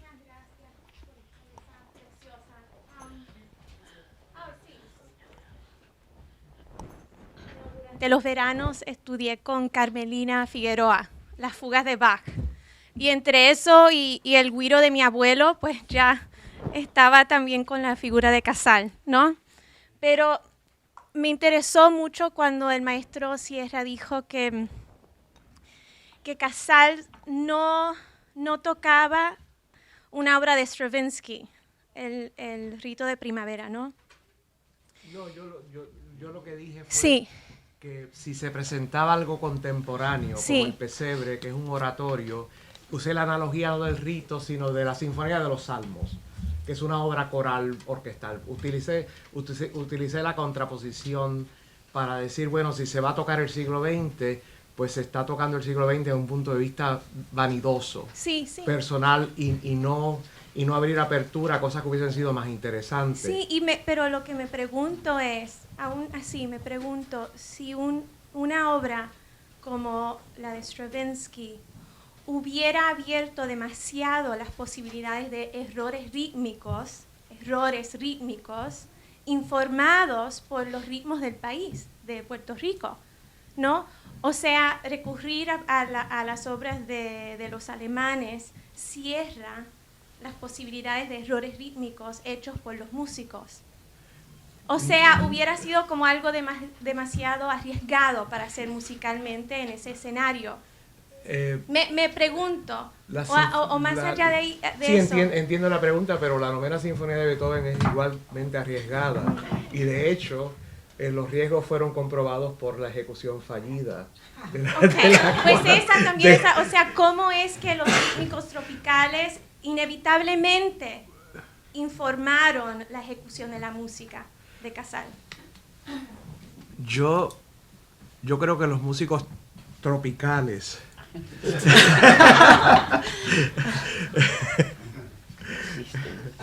son tan buenos o tan malos como los músicos no tropicales.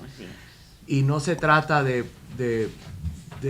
prevenir la mala ejecución, se trata de algo mucho más penetrante, trascendente que eso. Se trata de la negación, como dije ya, de lo autóctono, de lo nuestro, de negar un espacio a una creación contemporánea, no solamente contemporánea que fuese más allá de la pluma de Casals, sino que también proveyera, como dije ya, el espacio necesario para los puertorriqueños sentirnos partes de ese evento.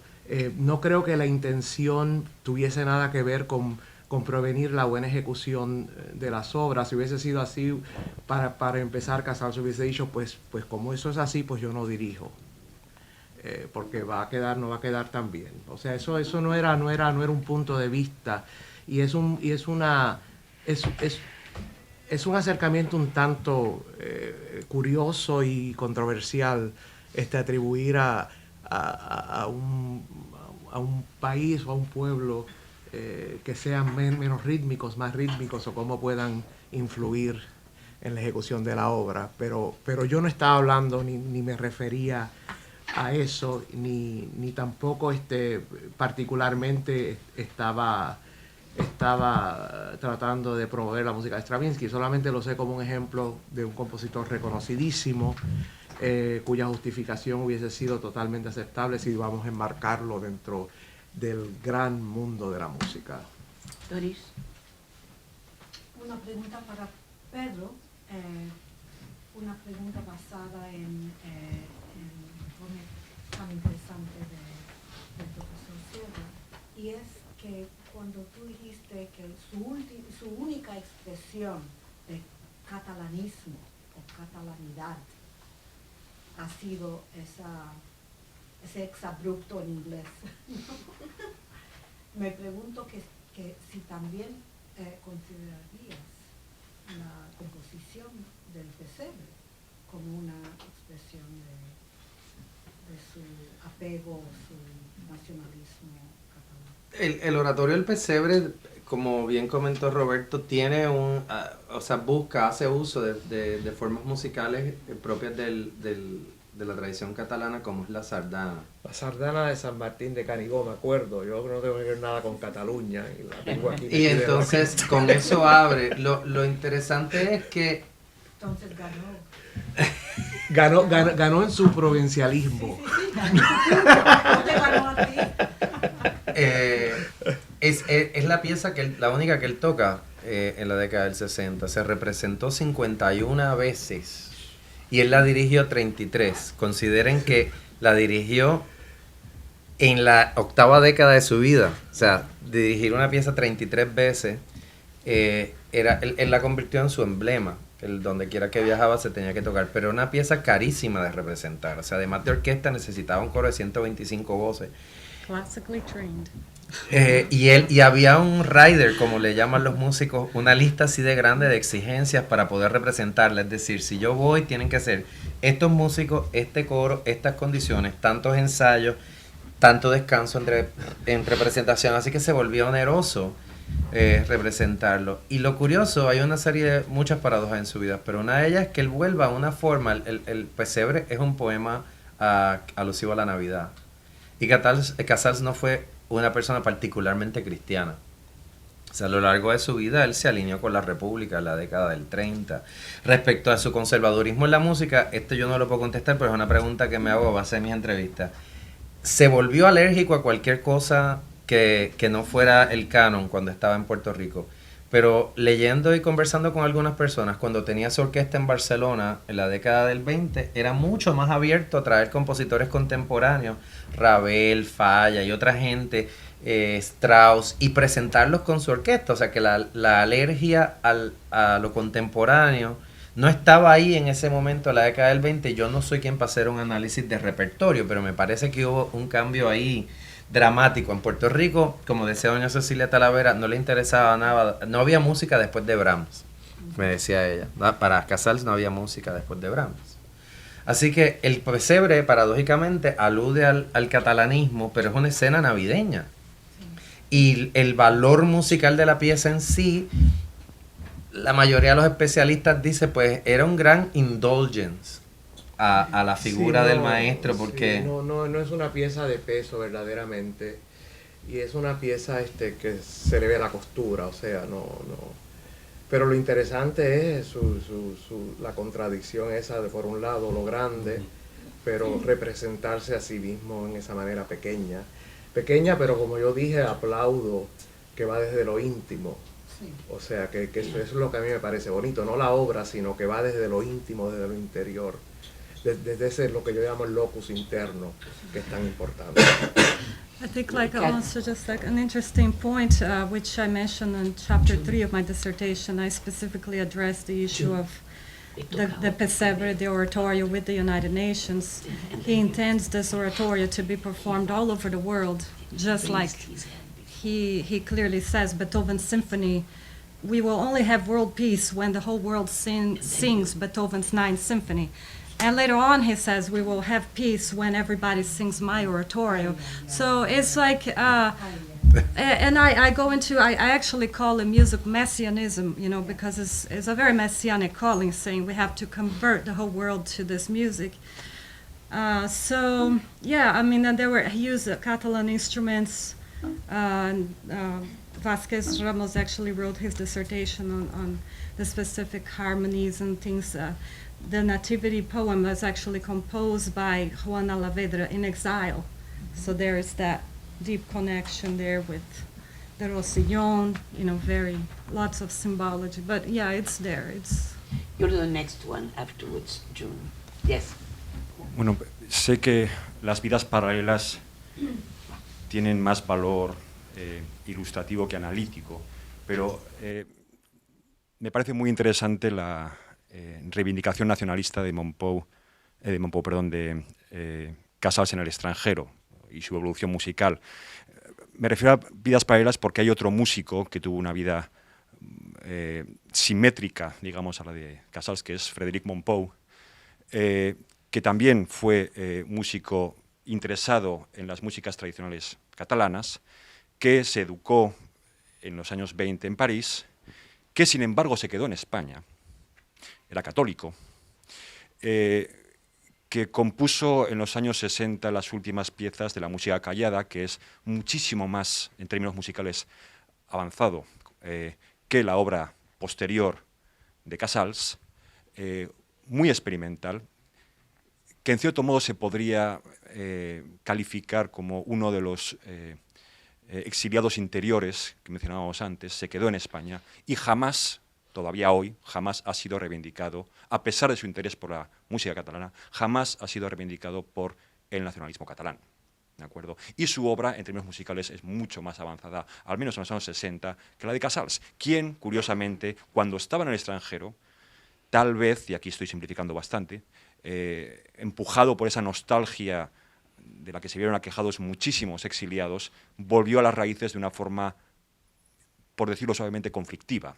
Mientras que quienes se quedaron en España, sufriendo otro tipo de penalidades, siguieron experimentando a pesar de los pesares. Y sin embargo no han sido reivindicados posteriormente. Y Mompou, cuya obra para piano, que incluye la música callada, por ejemplo, se reeditó en los años 90, tuvo una cobertura espléndida en el New York Times, se vendió mucho en Estados Unidos porque por fin se había descubierto a un gran músico catalán, español, cuya obra había quedado completamente relegada por quién sabe qué motivos, ¿no? Entonces me parece interesante establecer estos paralelismos que tal vez sean un poco esquemáticos, pero que arrojan luz justamente sobre algunos de los conflictos que ustedes también han puesto sobre la mesa hoy. June.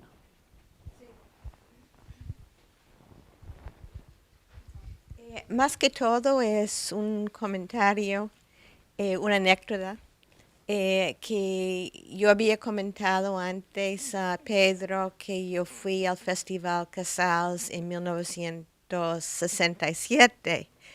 Y cuando yo estaba escuchando los comentarios sobre el trato de los músicos puertorriqueños, me vino otro detalle, que mi compañero de ese entonces trabajaba con el sindicato 1199, que era más que todo trabajadores puertorriqueños en los hospitales.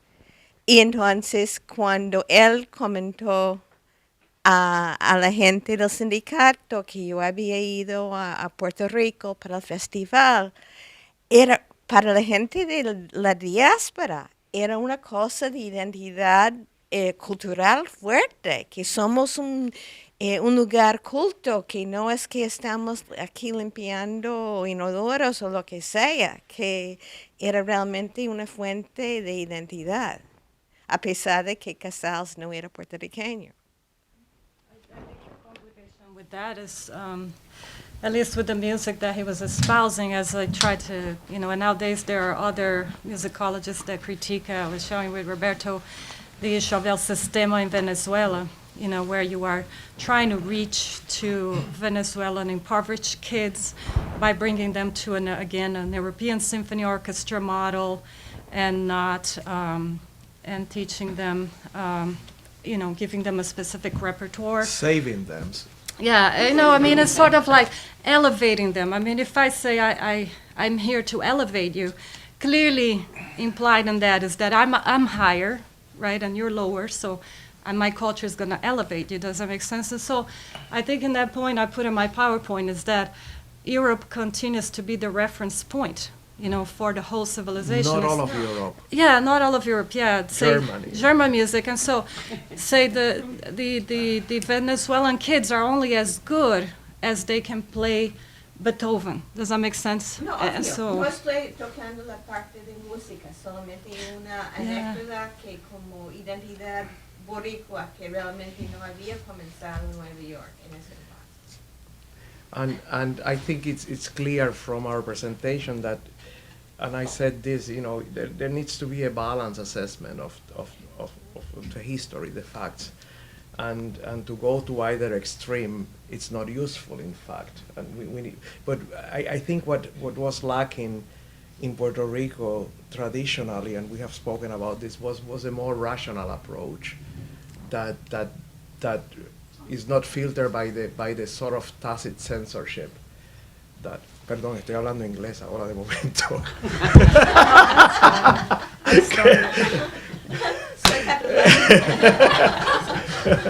Soy puertorriqueño, no.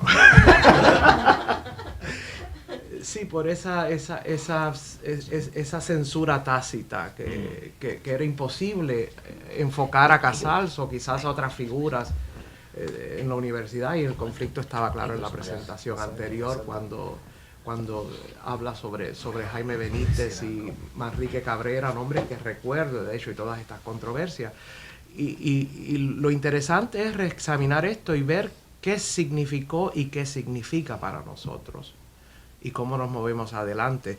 Lo de Venezuela es una caja de Pandora, o sea, eso es muy tralalá y muy bonito y muy exuberante, altruista, pero tiene unas connotaciones espantosas a la misma vez y que van a ser desmenuzadas y estudiadas y se van definitivamente a esgrimir todos estos argumentos. El argumento de la cuestión hegemónica, neoliberal, neocultural, neocolonialista, las explotaciones que tienen ramificaciones más allá de la cultura, tienen que ver eventualmente con recursos económicos, con recursos de país, ¿no? No olvidemos que estos países de donde estamos hablando tienen grandes recursos, en el caso de Venezuela, petróleo. ¿Y qué hay detrás de todo eso? Eso sería muy interesante investigarlo. Porque yo le estaba comentando a Silvia que usualmente estas cosas que son benignas y, como dije, altruistas, cuando se mira más allá, como decía Juan Ramón Jiménez, cuando las haces transparentes y miras más allá, descubres cosas insólitas y perturbadoras definitivamente. Y lo de Casals, pues no fue ni maligno ni benigno en su totalidad. Y hay mucho que criticar, hay mucho que decir de bueno, pero hay mucho que reexaminar y criticar desde el punto de vista de una crítica, no de criticar así por criticar, sino de un examen real, intelectual sobre lo que esto significó. Pedro me ha dicho que tenemos tiempo para 2 preguntas últimas. Una atrás y otra por aquí. Y no hay más, sí. Solo un comentario. Yo también he sido estudiante de música en el Conservatorio de Puerto Rico. ¿En qué año? En los años 70. Sí. Entré de niño cuando el primer programa de cuerdas, cuando... Coincidimos, pero yo más viejo que tú entonces. Me parece que sí.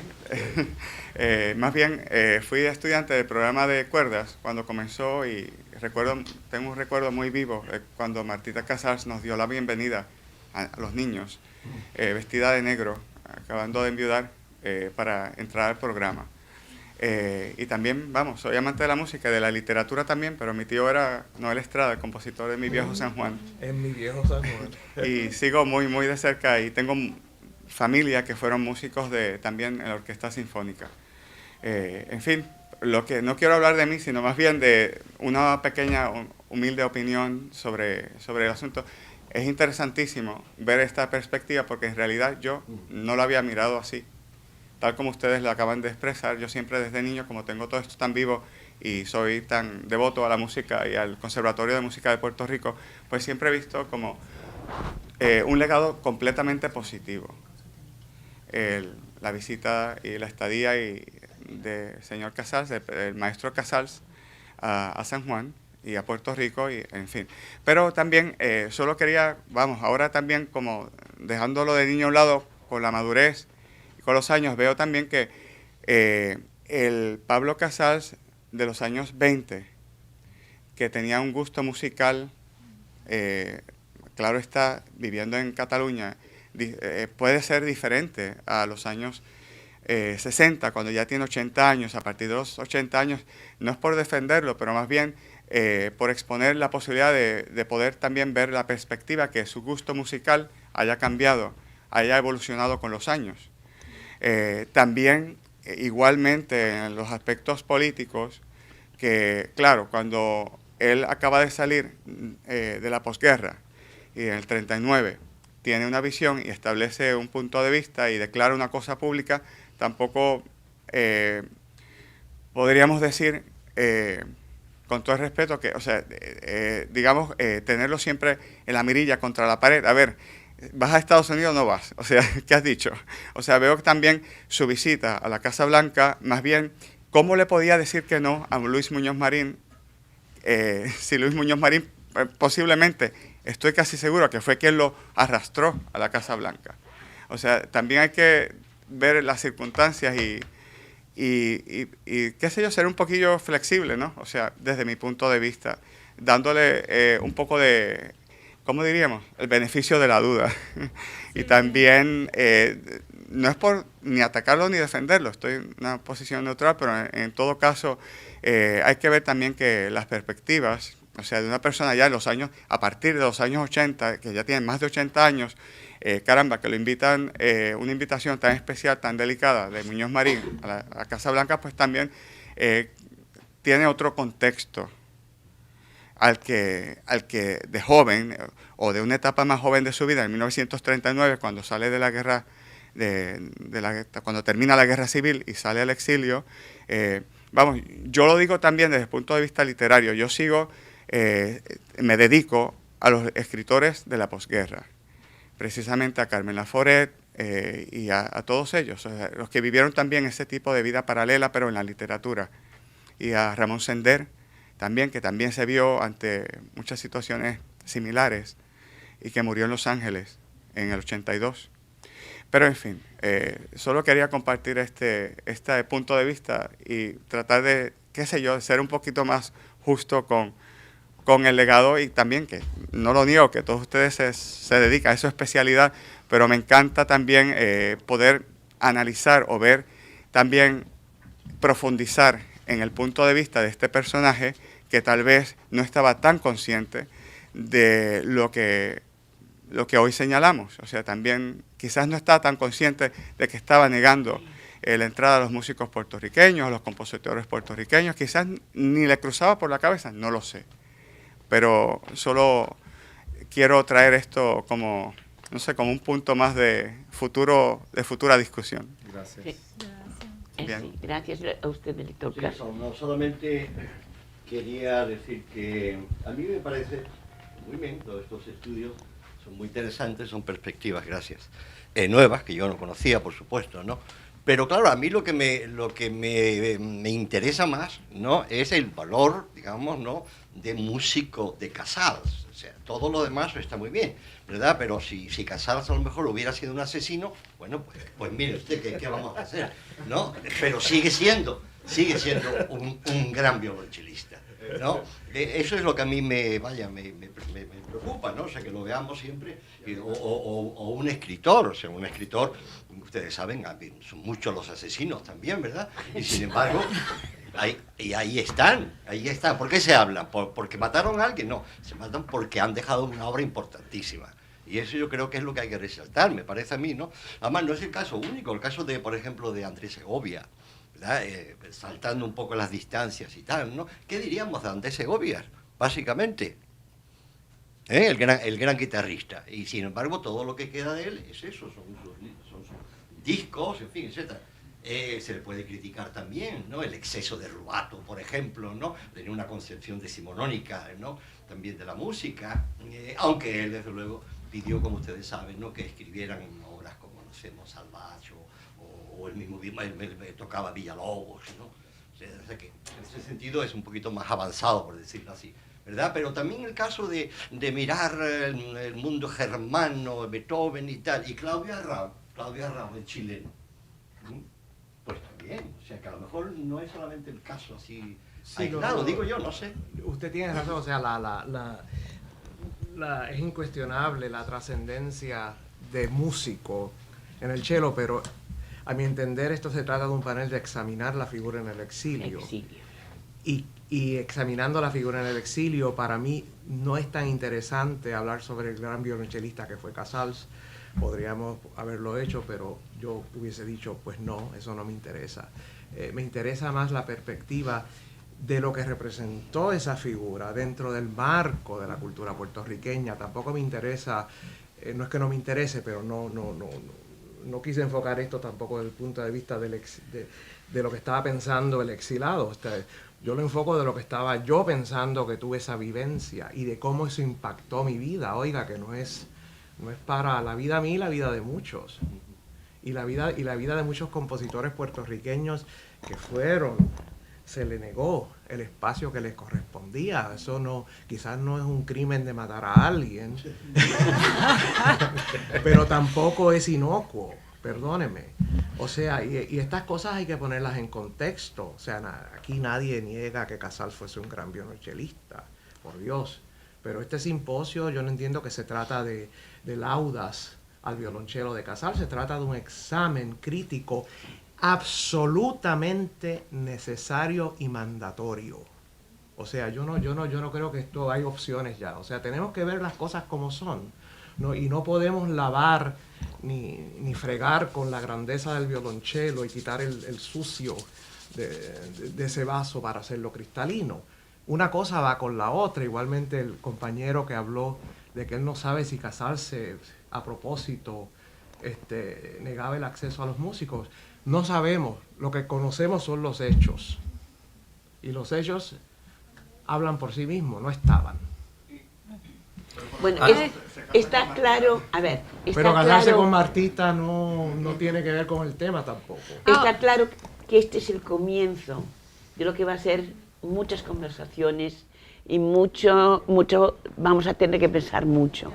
Antes de darle la palabra final a Pedro, yo quisiera, por mi parte, agradecer profundamente el trabajo que se ha tomado de empezar este